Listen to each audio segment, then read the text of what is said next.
జీవిత సత్యం. Hi అండి, అందరికీ జై శ్రీరామ్. స్నేహం, బంధం, బంధుత్వం. అయ్యో, ఇదివరకు చాలా బాగా మాట్లాడేవారు. ఇప్పుడు వీళ్ళు మాట్లాడట్లేదు ఎందుకో అని బాగా ఫీల్ అవుతున్నారా? అయితే నేను చెప్పింది విన్నాక మీరు అస్సలు ఫీల్ అవ్వరు. ఎందుకంటే నేను ఇప్పుడు ఒక గ్లాసులో వాటర్ పోసాను. ఆ వాటర్లో కొద్దిగా పసుపు పోసాను. ఆ పసుపు వేశాను. ఆ పసుపు స్నేహం, బంధం, బంధుత్వం. చూడండి, స్నేహం, బంధం, బంధుత్వం మూడు ఒకటే కలర్లో ఉన్నాయి. అందుకని ఆ వాటర్లో వేయగానే పసుపు కలరే కనపడుతుంది. కానీ స్నేహంలోనైనా, బంధంలోనైనా, బంధుత్వంలోనైనా ఎవరో ఒకళ్ళు మధ్యలో వస్తూనే ఉంటారు.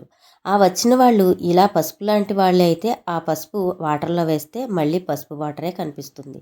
కానీ వాళ్ళు కాక వేరే వాళ్ళైతే అదిగో వేయగానే వాటర్ మొత్తం చేంజ్ అయిపోతుంది. చూసారా, వాటర్ మొత్తం చేంజ్ అయిపోతుంది. ఇప్పుడు స్నేహం కనబడట్లేదు, బంధము కనబడట్లేదు, బంధుత్వము కనబడట్లేదు. చూసారా, నిమిషంలో వాటర్ చేంజ్ అయిపోయింది.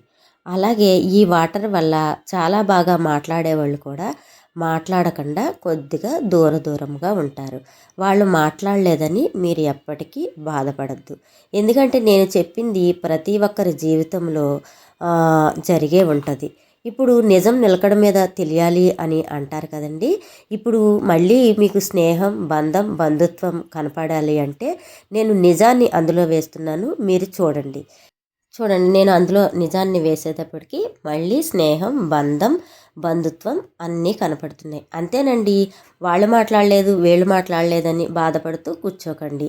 నేను చెప్పింది నిజమే అయితే మీ అభిప్రాయాన్ని కామెంట్ రూపంలో తెలియజేయండి. మా వీడియో నచ్చినట్లయితే like, share, comment, follow. Thank you.